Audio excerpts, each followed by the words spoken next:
قرآن کریم کی آیت ہے اِنَّا نَحْنُ نَزَّلْنَا الذِّكْرَ وَإِنَّا لَهُ لَحَافِظُونَ۔ اللہ رب العزت یہ فرما رہا ہے اس میں کہ ہم نے ہی اس ذکر یعنی قرآن کریم کو نازل کیا ہے اور ہم ہی اس کی حفاظت کرنے والے ہیں۔ سنو ذرا سا چند منٹ توجہ کے ساتھ سنو۔ ارے بچوں اب تمہاری چھٹی ہو گئی، چلو انہیں گھر میں ہو گیا بھائی، ان کا کام ہو گیا بس۔ ارے تمہاری وجہ سے تو یہ پورا مجمع یہاں آیا ہے، تم ہی بولو گے تو کیسے کام چلے گا؟ اس لیے اب کوئی نہ بولنا۔ دیکھیے میں معاف کرنا مجھے، اگر آپ نیٹ پر سنیں گے تو یہ ضرور سن لیں گے کہ اگر مجمع ذرا بھی گڑبڑ کرتا ہے تو میں اس کو آسانی سے نہیں چھوڑتا ہوں، مجھ پہ چپ کرنا بھی آتا ہے۔ جہاں ہم 1000 بچوں کو جھیلتے ہیں، آپ تو ہیں کتنے؟ ایک چھوٹی سی مسجد میں ہم کنٹرول نہیں کر سکتے جہاں ہم اتنے بڑے مدرسے میں کنٹرول کرتے ہیں، اور آپ تو پھر بھی ایک ہی محلے یا ایک ہی شہر کے ہیں، ہم پورے ہندوستان کے بچوں کو کنٹرول کرتے ہیں۔ اس لیے اگر ہم اپنی پہ آئیں گے تو کنٹرول کر دیں گے، بس اتنا اشارہ دے دینا کافی ہے۔ قرآن کریم کی ایک آیت ہے اِنَّا نَحْنُ نَزَّلْنَا الذِّكْرَ وَإِنَّا لَهُ لَحَافِظُونَ۔ ہم نے ہی اس قرآن کو اتارا ہے اور ہم ہی اس کی حفاظت کرنے والے ہیں۔ یہ کون کہہ رہا ہے؟ بولو، اب بولو، جب میں بولاؤں تو بولو اور جب چپ کروں تو خاموش رہو۔ اب کبھی میں بلواؤں تو بولنا، ورنہ تو چپ کہہ سننا۔ یہ دعویٰ کون کر رہا ہے کہ اس قرآن کو ہم نے ہی اتارا ہے اور ہم ہی اس کی حفاظت کرنے والے ہیں؟ بولو اب، اللہ یہ دعویٰ کر رہا ہے۔ اور جب خدا کوئی دعویٰ کرے تو کوئی اسے کاٹنے والا ہے؟ اب دنیا کی کوئی وہ طاقت نہیں ہے جو قرآن کریم کے مقابلے پر آئے اور قرآن کو یا قرآن والوں کو مٹا دے۔ دنیا کی کوئی طاقت نہیں ہے، اس لیے کہ خلاق عالم قادر قیوم رب ذوالجلال نے خود ارشاد فرما دیا ہے کہ نازل بھی ہم نے کیا ہے اور حفاظت بھی ہم ہی کرنے والے ہیں۔ اب دیکھیں اللہ کا حفاظت کرنے کا طریقہ کار کیا ہے۔ اللہ نے قرآن کریم کی حفاظت کے لیے ایک انوکھا انداز چنا۔ جب چاہا، جب کسی کو پسند کر لیا تو اللہ نے اس کے اندر اپنے قرآن کو چھپا دیا اور حفاظت کر لی۔ کسی کو پتا بھی نہیں کہ اس کے اندر قرآن کریم محفوظ ہے۔ مفتی مقبول اللہ صاحب بیٹھے ہیں، حافظ ہیں، مفتی منصور صاحب بیٹھے ہیں، حافظ ہیں، اور ٹوٹا پھوٹا میں بھی حافظ ہوں، یہ جتنے ادھر بیٹھے ہوئے ہیں سبھی حافظ ہیں۔ لیکن کیا آپ کے اور ان کے بیچ میں کوئی ایسا ہے کہ ان کے ماتھے پہ لکھا ہوا ہو کہ یہ حافظ ہے اور آپ نہیں؟ چھپا ہوا ہے قرآن، محفوظ ہے قرآن۔ ریزرو بینک میں اگر انڈیا کی کرنسی محفوظ ہے تو یاد رکھیے جس بینک کے اندر کرنسی محفوظ ہے اس بینک کا چاروں طرف پہرا ہے اور سرکار اس کا پہرا دیتی ہے۔ اس لیے جس رب نے جس بندے میں قرآن کو چھپا دیا اور محفوظ رکھا، اس بندے کی نگرانی رب کی طرف سے ہوتی ہے۔ کسی کے ماں نے دودھ نہیں پیا ہے جو علماء کو مٹا دے اور قرآن کے حاملین کو مٹا دے۔ اگر ریزرو بینک کو لٹیرے لوٹ لے تو سرکار کیا کر رہی ہے؟ پھر سوال یہ پیدا ہوتا ہے کہ ریزرو بینک کو اگر لٹیروں نے لوٹ لیا تو سرکار کیا کر رہی ہے؟ گھاس کھود رہی ہے کیا؟ اگر قرآن کے حاملین کو دنیا نے مٹا دیا تو پھر رب کیا کر رہا ہے؟ نہیں سمجھ میں آئی؟ سوال یہ پیدا ہوگا پھر رب کیا کر رہا ہے؟ 1500 سال پہلے دعویٰ کیا کہ ہم نے نازل کیا، ہم ہی حفاظت کرنے والے ہیں، اور آج 15ویں صدی میں کچھ لوگ اٹھے اور انہوں نے قرآن کو مٹا دیا۔ ایک دڑی کے اوپر قرآن کے جو حافظ ہیں، ایک دڑی چھوٹی سی، ساری دنیا کی طاقتیں مل کر اس دڑی کے قرآن کے حافظوں کو نہیں مٹا سکی تو دنیا کے حافظوں کو کون مٹائے گا؟ خوب اچھی طرح یاد رکھیے کہ اللہ کا کلام ہے اور اس کلام کی حفاظت کی گارنٹی خود رب نے لی ہے۔ اب دنیا والوں مطمئن رہو، آپ کا جو کام ہے وہ کرتے رہو۔ آپ کا کام یہ ہے کہ پڑھو اور قرآن کو پڑھاؤ اور اسے سیکھو اور سکھاؤ اور ان کی مدد کرو. آپ کا کام صرف اتنا ہے، حفاظت کرنے کی ذمہ داری رب نے خود اٹھائی ہے.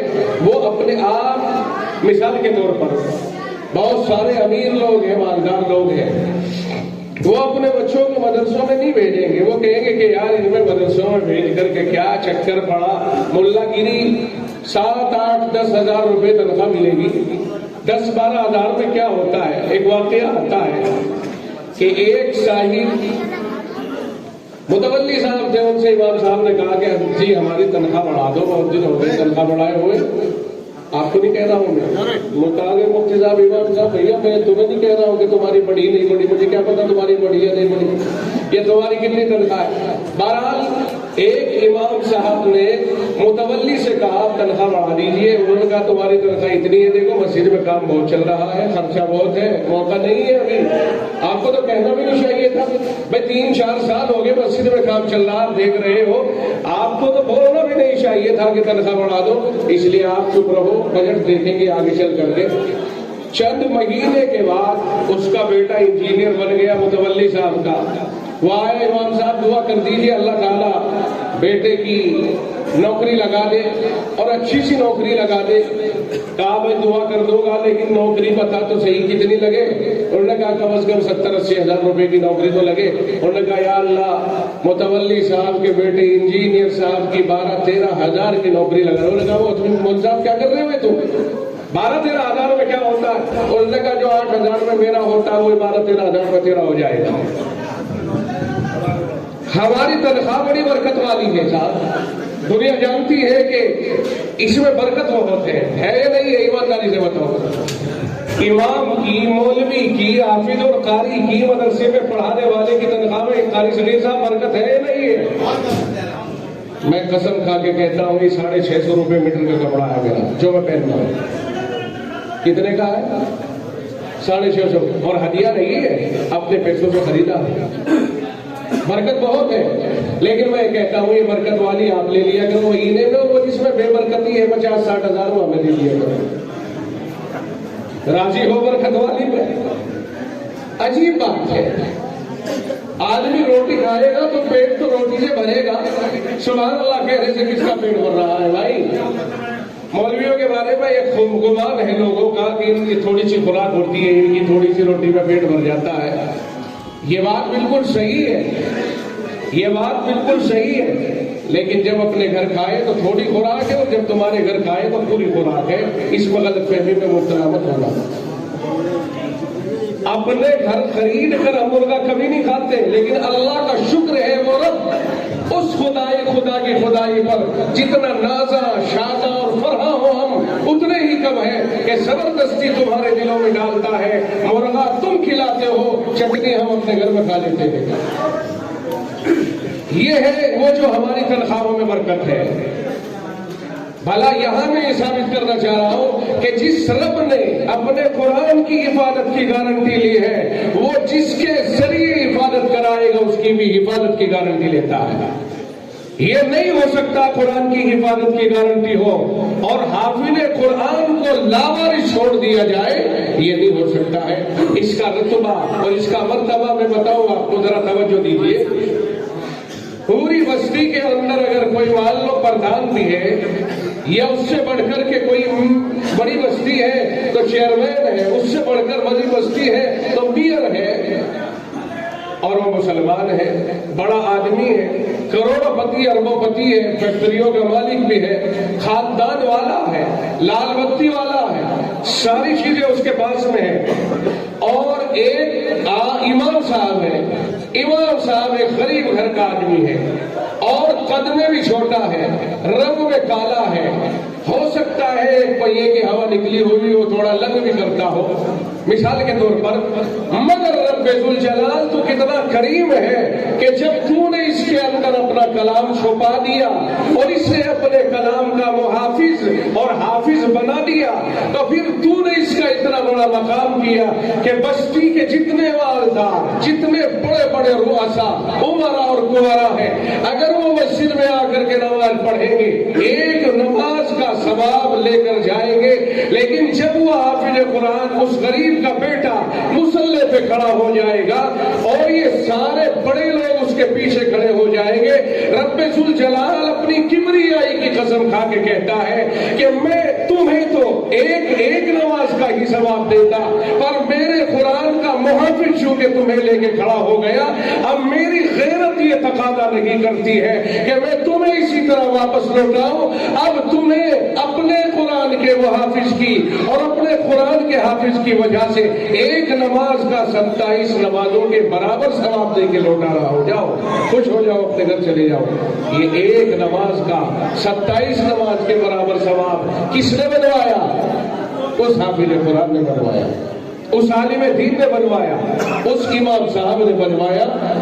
اب بتائیے آپ، جس رب نے قرآن کی حفاظت کے لیے اس پر اعتماد کر لیا، آخر آبادی اور بستی میں تو بہت سارے پھرتے ہیں بھائی، اور وہ خوش بھی ہے اس بات سے کہ ہم وکیل صاحب ہیں، خوش ہے اس بات سے کہ ہم نے پڑھا اور اپنے بچے کو پڑھا کر کے انجینئر بنا دیا، خوش ہے اس بات سے کہ ہم ڈاکٹر بھی بن گئے، خوش ہے ہم بھی کہ آپ ڈاکٹر ہیں. اور معاشرے کے اندر ڈاکٹروں، انجینئر اور وکیلوں کی کثرت ہونی چاہیے، اپنے بچے پڑھ کر کے آگے بڑھنے چاہیے. مگر ویران ہے وہ دل جس میں قرآن نہیں، اور آباد ہے وہ دل جس میں قرآن ہے. یہ خوب یاد رکھیے اچھی طرح سے، ویران ہے وہ دل جس میں قرآن نہیں، اور آباد ہے وہ دل جس کے اندر اللہ کا قرآن ہے. جس رب نے اس دل کے اوپر اعتماد کیا اور اس کے اندر اپنا قرآن چھپا دیا اور اس میں اپنا قرآن رکھ دیا اور اسے اپنے قرآن کی حفاظت کا ذمہ دار بنا دیا، اس پر اگر ہم اعتماد نہ کریں، اس پر ہم تنقیدیں کریں، اسے ہم برا بھلا کہیں، اسے ہم گالیاں دیں، آپ ایمانداری سے بتائیے اس رب کو کیسا لگے گا جس نے اسے اپنا پیار دے دیا اور اسے اپنا پیارا بنا لیا. اگر تمہارے پیارے کو کوئی برا کہے تمہیں کیسا لگے گا؟ میرے رب کے پیارے کو کوئی برا کہے تو اسے کیسا لگے گا؟ اسے ایسا لگے گا کہ باقاعدہ مجالس الابرار میں نے اپنی آنکھوں سے دیکھ کر پڑھا ہے. مجالس الابرار بہت معتبر کتاب ہے، اس میں نے خود پڑھا ہے کہ جو آدمی علماء سے اپنی ذاتی بنیاد پر نفرت کرتا ہے، موت کے وقت میں اندیشہ ہے کہ کہیں اس کا ایمان نہ چھین لیا جائے اور کفر پر نہ اس کی موت ہو جائے. اس لیے کہ جب وہ کسی عالم سے، حافظ سے دشمنی کرے گا تو عالم اور حافظ سے اس کی ذات سے نہیں، بلکہ عالم اور حافظ اسے کہتے ہیں جو اللہ کے علم اور اللہ کے دین کو اپنے اندر رکھے ہوئے ہیں، ورنہ تو ماں سے جنم لینے والے تو سب برابر ہیں. جیسے مثال کے طور پر کاغذ لے کر آئیے آپ، اور کاغذ لا کر کے آپ نے یہاں رکھ دیے. آپ توجہ سے سننا یہ مثال، کاغذوں کو لا کر کسی فیکٹری سے، کسی کارخانے سے، کسی گودام سے آپ نے یہاں لا کر رکھ دیا اور وہ سب ایک ہی قیمت کے ہوں، اور آپ نے ان کاغذوں کے اوپر مختلف کتابیں لکھی. ایک کاغذ کے اوپر آپ نے اللہ کا کلام لکھ دیا، ایک کاغذ کے اوپر کتاب لکھی انجینئرنگ کا کورس، ایک پہ ڈاکٹری کا. میں یہ مثال عام طور سے اس کو سمجھانے کے لیے دیتا ہوں اکثر و بیشتر تاکہ لوگوں کی عقل میں آئے، وہ سمجھ جائے. اب دیکھیں کاغذ تو سب برابر تھے مگر لکھت کے اعتبار سے وہ کاغذ الگ الگ ہو گئے. آپ نے انہی میں سے کچھ کاغذ اٹھائے اور اللہ کا کلام لکھ دیا، اسے قرآن کہا گیا. آپ نے انہی میں سے کچھ کاغذ اٹھائے اور ڈاکٹری کا کورس لکھ دیا. آپ نے انہی میں سے کچھ کاغذ اٹھا کے انجینئرنگ کا کورس لکھ دیا. آپ نے انہی میں سے کچھ کاغذ اٹھا کے وکالت کا کورس لکھ دیا. اب 4 طرح کی کتابیں آ گئی انہی کاغذوں میں. کاغذ تو سب ایک ہی طرح کے ہیں، مٹیریل ایک ہی تھا، مگر کتابیں 4 طرح کی بن گئی. ان چاروں کتابوں کو اب اٹھے 4 بچے جو پڑھے ہوئے نہیں تھے اور انہوں نے اٹھا کر کے ان کو پڑھا.